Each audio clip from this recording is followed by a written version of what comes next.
Et si je te disais que ton plus grand pouvoir ne réside ni dans ta force physique, ni dans ton esprit acéré, mais dans ta capacité à rester calme lorsque tout semble s'effondrer autour de toi. La majorité des gens réagit. Ils crient, s'emportent, explosent. Rares sont ceux qui savent respirer, faire une pause et répondre avec clarté. Il suffit d'une file d'attente qui traîne, d'un mot de travers, d'une erreur imprévue, pour que tout s'écroule à l'intérieur d'eux. Mais toi, tu n'es pas ici pour vivre comme tout le monde. Les anciens stoïciens ont découvert quelque chose que beaucoup ont oublié. Le calme n'est pas un privilège réservé aux sages, c'est une compétence qui s'entraîne. Ce n'est pas ce qui t'arrive qui compte, mais ce que tu fais de ce qui t'arrive. Marc Aurèle a gouverné un empire en guerre. Sénèque a conseillé un empereur instable. Épictète est né esclave, et pourtant, il était libre à l'intérieur.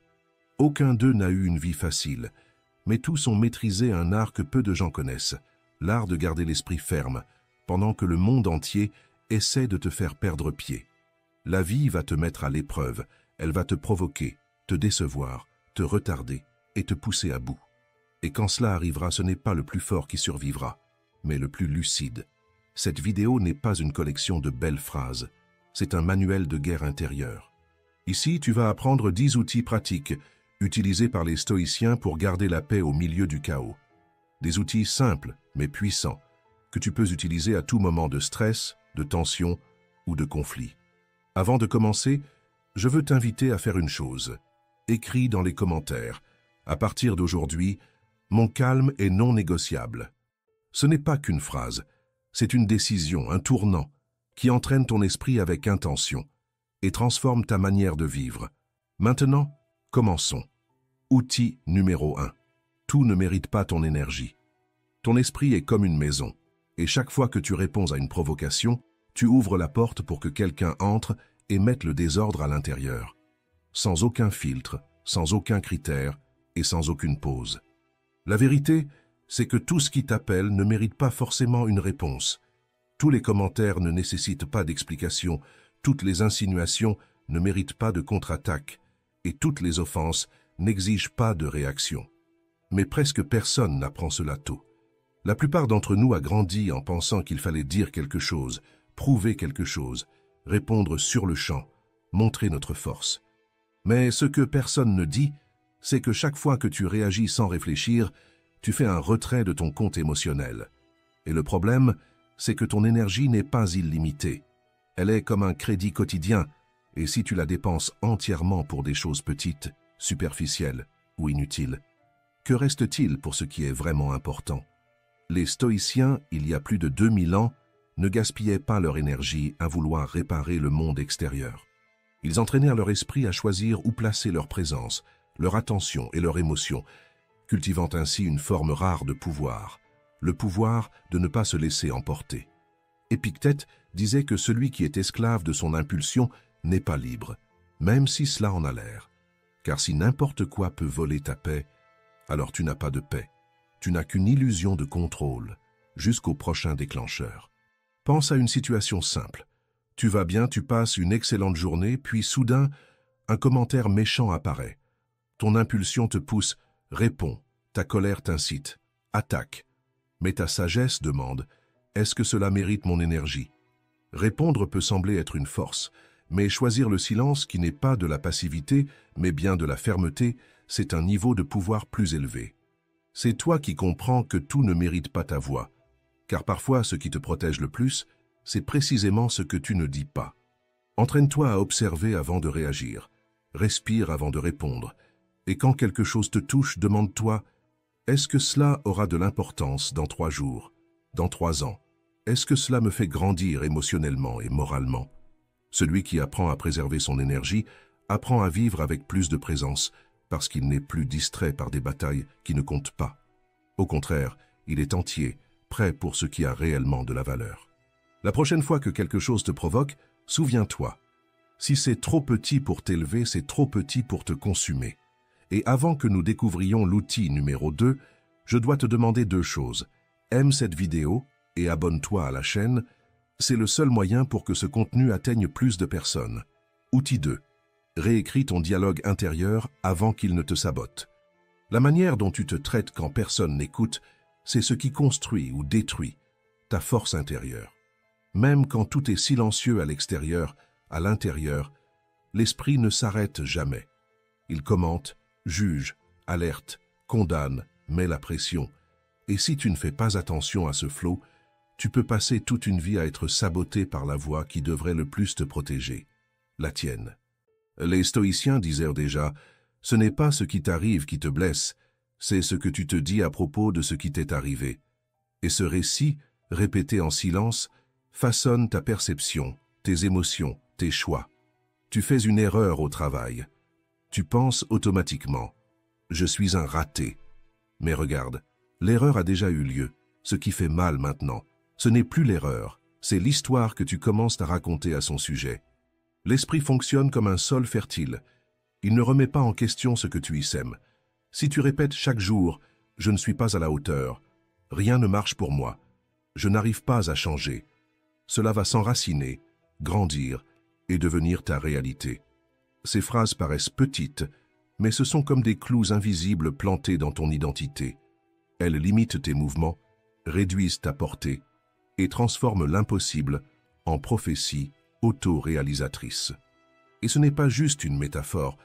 De nombreuses études en psychologie cognitive montrent que nos croyances influencent nos comportements de façon inconsciente. Si tu crois que tu n'es pas capable, tu évites d'essayer. Si tu évites d'essayer, tu n'évolues pas. Et si tu n'évolues pas, tu confirmes que tu n'es pas capable. Ce cycle renforce la croyance initiale, devenant un circuit fermé d'auto-sabotage. Sénèque disait « Certains vivent avec tellement de peur qu'à force de la ressentir, ils finissent par vivre à peine. » Autrement dit, la douleur ne vient pas toujours de la réalité, mais de ce que nous répétons mentalement à son sujet. Mais voici le point essentiel. Le même pouvoir qui construit ces prisons peut aussi construire un refuge. Tu peux utiliser cette même répétition pour bâtir des fondations internes plus solides. Au lieu de dire « ça finit toujours mal », dis « si c'est déjà arrivé, je peux apprendre et faire autrement ». Au lieu de « je ne suis pas capable », commence à répéter « je suis encore en train d'apprendre » et c'est comme ça qu'on grandit. Tu n'as pas besoin de te mentir ni de prétendre une positivité forcée, mais tu peux choisir des mots qui te poussent en avant, au lieu de te tirer vers l'arrière. Remplace « c'est trop pour moi » par « je peux devenir assez fort pour faire face à cela ». La répétition, c'est comme creuser un sentier dans la terre. Au début, c'est difficile, mais plus tu passes par là, plus ça devient naturel.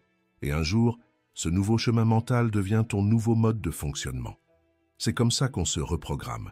C'est comme ça qu'on renverse la situation. De l'intérieur vers l'extérieur.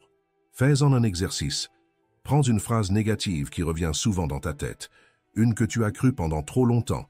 Écris-la sur une feuille, et juste en dessous, écris sa nouvelle version. Lis-la à voix haute tous les jours, jusqu'à ce que ton cerveau commence à remplacer automatiquement. Car quand ton esprit devient ton allié, aucun chaos extérieur ne peut plus te faire tomber. Outil 3. Remplace. Pourquoi cela m'est-il arrivé? Par « que puis-je faire maintenant ?» Quand quelque chose tourne mal, la question qui surgit sans prévenir est « pourquoi cela m'est-il arrivé ?»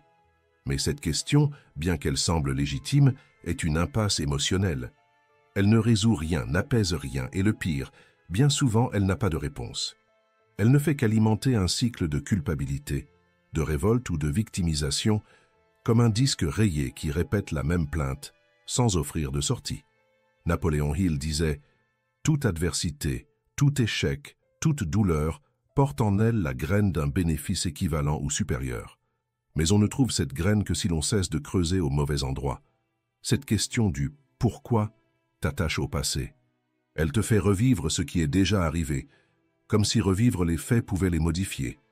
L'esprit entre alors dans une boucle de lamentation, essayant de comprendre l'incontrôlable, au lieu d'agir sur ce qui peut encore l'être. C'est comme quelqu'un qui, en tombant à la mer, au lieu de nager, s'occupe à comprendre pourquoi il a glissé et finit par couler. Mais les stoïciens nous montrent un autre chemin. Ils ne perdaient pas de temps à tenter de décrypter le chaos. Ils demandaient « Que dépend-il de moi maintenant ?» Ce changement de question est comme tourner la barre d'un bateau en pleine tempête. Cela n'évite pas l'impact de la vague, mais cela change la direction. Cela te redonne le choix. et cela te rend ton autonomie. Marc Aurèle a écrit « Ne te perds pas dans ce qui ne dépend pas de toi, mais occupe-toi de ce qui est entre tes mains. » Cette phrase est une carte. Elle montre où commence la reconstruction. Tu as perdu une opportunité. Au lieu de te torturer avec ce qui est passé, demande-toi « Que puis-je faire avec ce qu'il me reste ?» Tu n'as pas pu éviter la chute. Demande-toi « Que puis-je apprendre pendant que je me relève ?» Ce simple changement de perspective du « pourquoi » au « et maintenant » est même validé par la psychologie moderne. Les personnes qui se concentrent sur la solution plutôt que sur l'origine du problème ont plus de résilience, plus de clarté et plus de force pour agir. Bien sûr, comprendre la cause peut être nécessaire. Parfois, l'analyse de ce qui s'est passé apporte un apprentissage et évite de nouveaux échecs.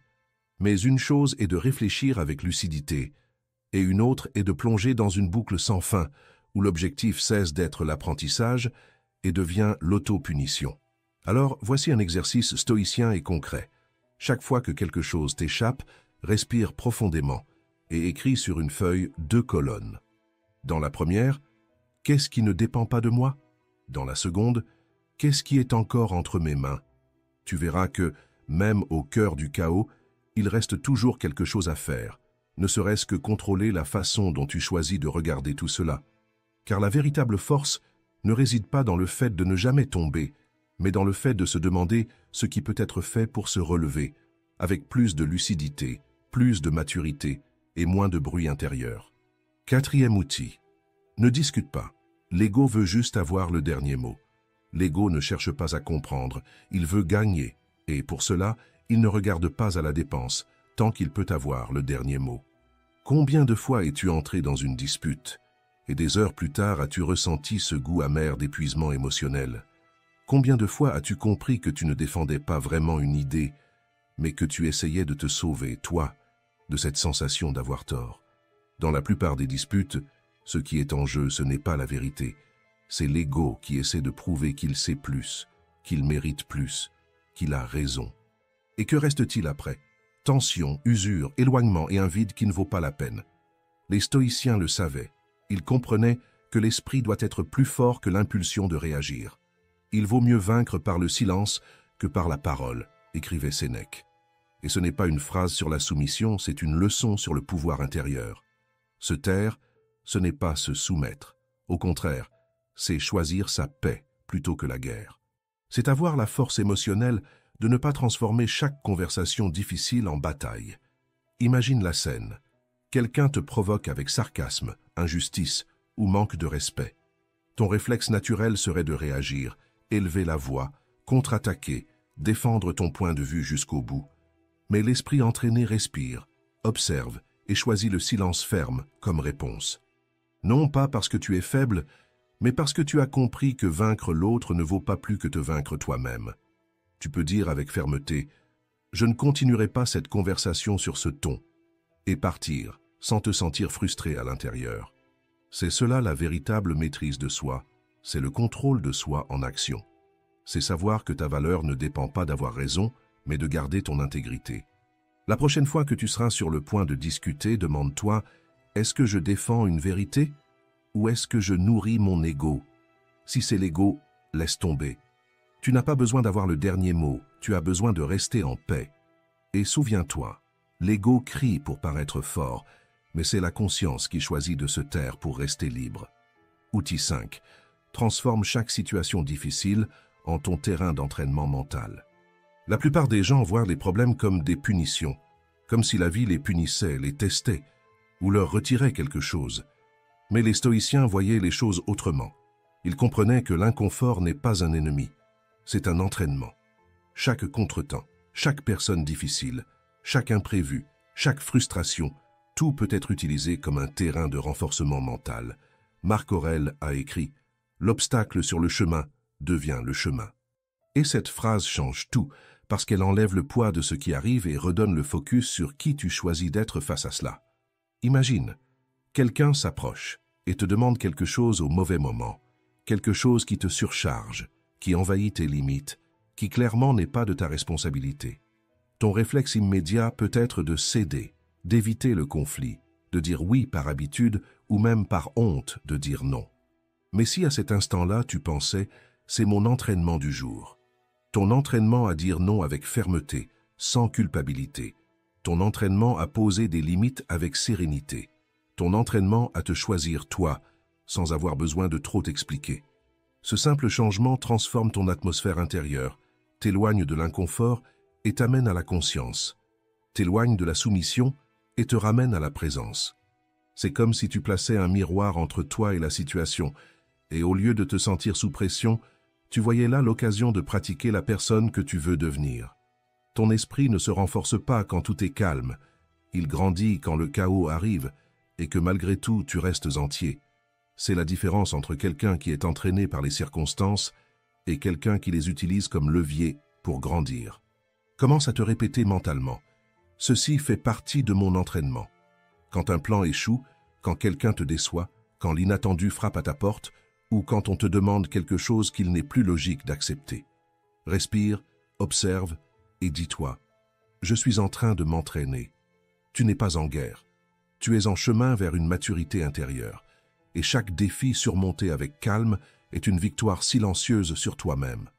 Parce qu'au fond, ton plus grand pouvoir n'est pas d'éviter le chaos, c'est d'apprendre à le traverser sans perdre ta clarté, ta capacité de réponse et ta direction. Outil 6. Fais du silence une habitude. Nous vivons entourés de bruit. Bruit des notifications, des opinions, des comparaisons, des exigences. Mais le bruit le plus dangereux est celui que personne n'entend, celui qui se produit dans ta tête. L'esprit saute d'une pensée à l'autre comme un animal agité, bondissant de branche en branche, à la recherche de quelque chose qu'il ne sait même pas nommer. Et quand il n'a pas de pause, il se perd. Blaise Pascal a écrit « Tous les malheurs des hommes viennent d'une seule chose, ne pas savoir rester en repos, seul dans une chambre. » Et aujourd'hui, cela est encore plus vrai.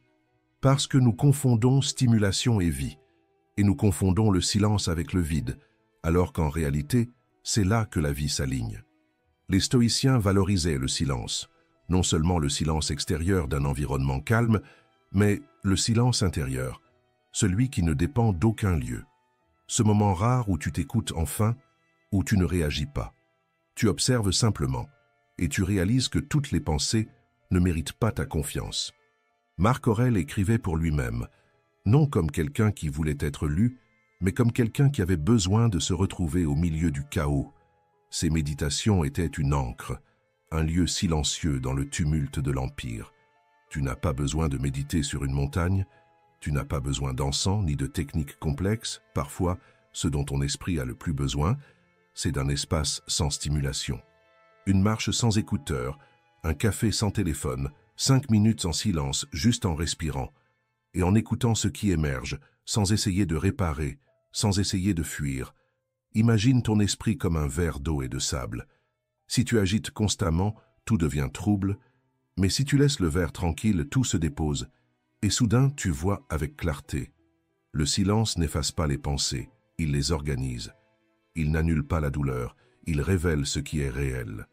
Plus ton esprit est silencieux, plus ta présence est forte, et plus ta présence est forte, plus il est difficile pour quelqu'un de te faire sortir de ton axe. Le défi stoïcien du moment est « choisis un moment de ta journée pour pratiquer le silence. Sans musique, sans distraction, sans voix. Juste toi avec toi-même et observe. Qu'est-ce qui apparaît? Qu'est-ce qui dérange? Qu'est-ce qui apaise? Peut-être découvriras-tu que le silence, loin d'être un vide, est le seul endroit où tu te reconnectes vraiment à ton essence. Outil numéro 7. Entoure-toi de calme ou prépare-toi à vivre dans le conflit. Tu peux être fort, centré, discipliné. Mais si tu es entouré de cris, d'urgence, de tensions constantes, la paix commence à s'échapper, et elle s'échappe même lorsque tu essaies de la retenir à 2 mains. La vérité, c'est que tu n'es pas une île. Ton esprit respire l'air de l'environnement qui t'entoure, et si cet air est trop lourd, tu tombes malade, d'abord de l'intérieur, puis tout entier. Jean-Jacques Rousseau disait « L'homme est naturellement bon, mais c'est la société qui le corrompt ». Cette phrase porte une vérité dérangeante. Même si tu fais de ton mieux pour préserver ta sérénité, le milieu dans lequel tu vis influence la manière dont tu penses, ressens et agis. Et aujourd'hui, les neurosciences le confirment. Notre cerveau possède ce qu'on appelle des neurones miroirs, des cellules qui nous font imiter, de façon inconsciente, les comportements et les émotions des personnes qui nous entourent. C'est pour cela qu'un environnement tendu te rend plus réactif. C'est pour cela que vivre avec des personnes explosives t'épuise, même si tu n'entres pas dans le conflit. Ton système nerveux absorbe le chaos et s'y adapte. C'est là que réside le danger. Tu ne fais plus que supporter le stress. Tu commences à fonctionner à partir de lui. Il existe des personnes qui sont comme des étincelles. Il suffit d'un commentaire et tout devient incendie. Elles sont toujours en guerre contre quelqu'un, toujours prêtes à provoquer, à rivaliser, à critiquer.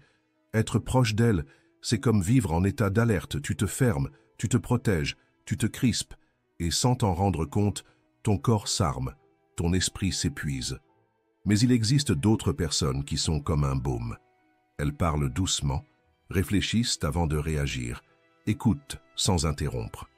Rien que leur présence ralentit ton système nerveux. La présence, très souvent, est une forme de guérison. Et le silence de quelqu'un qui est entier vaut plus que 1000 paroles de quelqu'un qui est en morceaux. La question que tu dois te poser est la suivante. De qui t'es-tu entouré dernièrement? Quel type de conversation alimentes-tu? Quels environnements fréquentes-tu? Quel contenu consommes-tu? Que laisses-tu entrer par les yeux, par les oreilles, par la peau? Peut-être que tu ne peux pas changer de travail. Peut-être que ta famille a des conflits qui ne dépendent pas uniquement de toi. Mais tu peux créer des refuges, et très souvent, c'est cela qui te sauve. Un coin à toi, propre, silencieux, protégé. Une amitié lucide qui t'écoute sans te juger. Un rituel simple chaque jour, pour te rappeler qu'il existe en toi un espace de calme que le monde ne peut atteindre. S'entourer de calme n'est pas un luxe, c'est une forme de défense émotionnelle.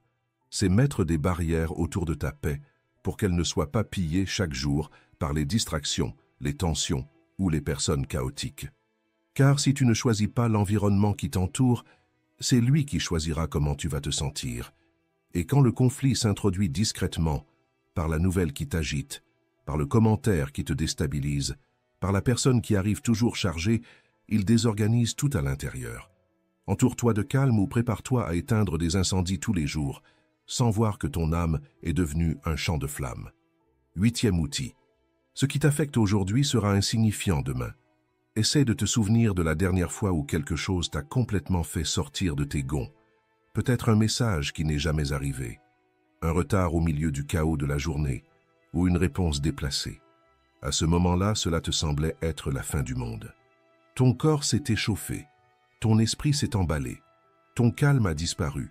Mais maintenant, est-ce que cela a encore de l'importance? L'esprit entraîné apprend une leçon essentielle. Presque tout passe. Ce qui paraissait urgent, impardonnable, insupportable, demain pourrait ne plus avoir aucun poids. Le problème, c'est que, sous le coup de l'émotion, nous agissons comme si ce que nous ressentons était éternel. Mais aucune émotion ne l'est. Elles montent et descendent, s'enflamment et disparaissent. La maturité émotionnelle commence lorsque tu comprends que ce qui t'affecte aujourd'hui, avec le temps, rétrécit, et que ce qui te semblait immense devient un détail. Marc Aurèle a écrit « Combien de temps gagnent ceux qui ne se préoccupent pas de ce que les autres disent, font ou pensent, mais seulement de ce qu'ils font eux-mêmes ?»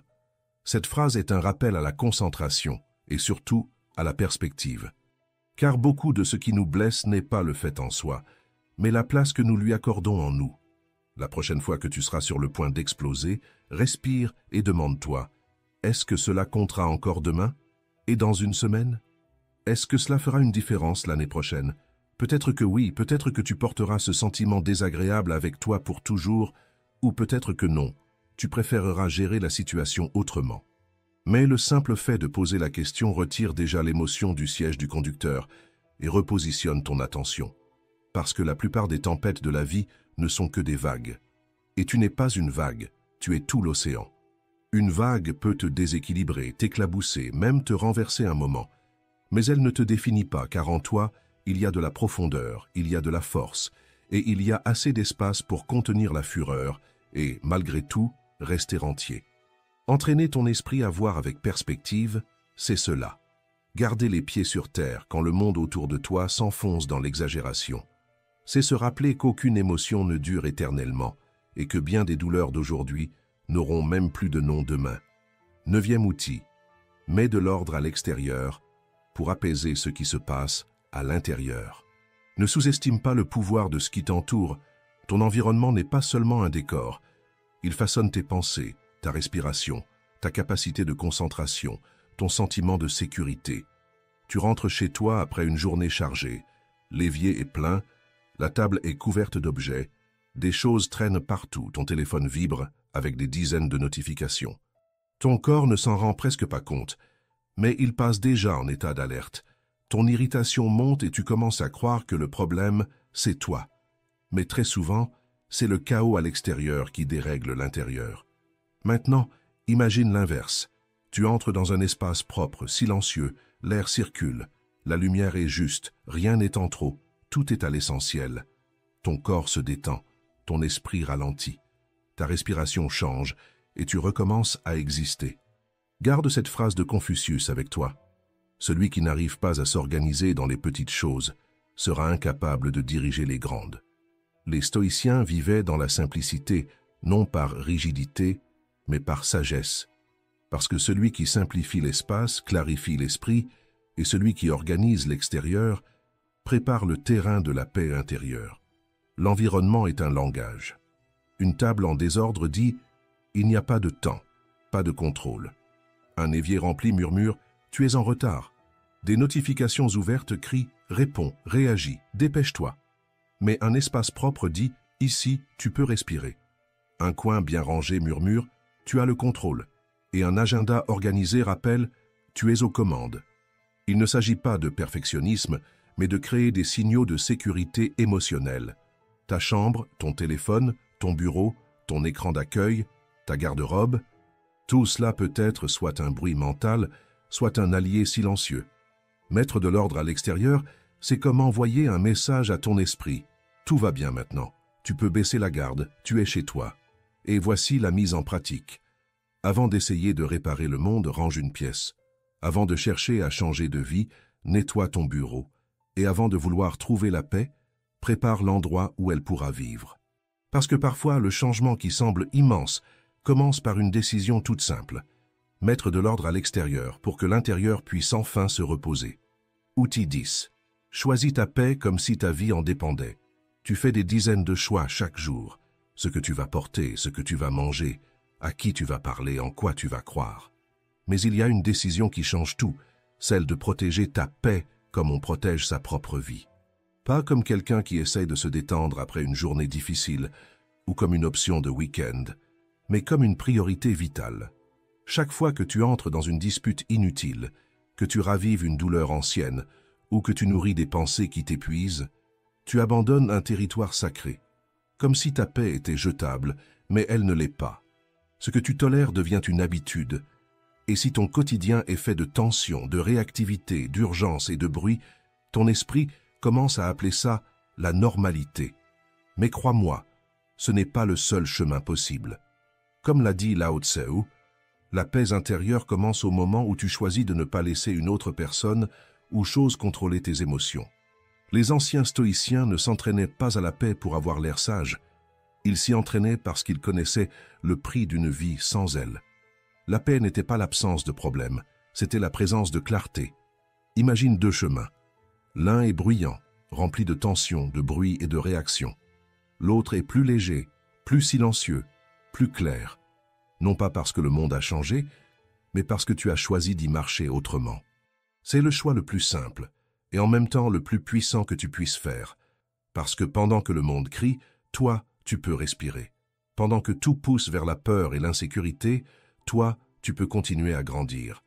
Et pendant que beaucoup réagissent par impulsion, toi, tu agis avec conscience. Tu construis des principes qui, quelle que soit la situation, te donnent une capacité de réponse. S'entraîner à la paix, c'est ça. C'est répéter au milieu de la provocation. Ce n'est pas ce qui se passe qui compte. C'est qui je choisis d'être face à cela. Et quand cela devient une habitude, ta paix cesse d'être un choix occasionnel pour devenir ton état naturel. La prochaine fois que le chaos frappe, ferme les yeux 2 secondes et répète avec fermeté « Je choisis ma paix ». Au début, cela semble petit, mais la répétition transforme ce geste en instinct, et avec le temps, ton esprit cesse d'être un champ de bataille et devient un refuge, un lieu solide, serein, inébranlable, où personne au monde ne peut entrer sans permission. Maintenant tu sais, le calme n'arrive pas quand tout va mieux, il naît au moment où tu décides, pour de vrai, que plus rien ne te fera perdre ton équilibre. Et cette décision, prise chaque jour, transforme ta manière de vivre. Si cette vidéo a résonné en toi, écris dans les commentaires « Ma paix est une priorité ». Laisse un like, partage avec quelqu'un qui a besoin d'entendre cela et abonne-toi pour continuer à entraîner ton esprit avec nous. Courage stoïcien à toi et merci d'avoir regardé.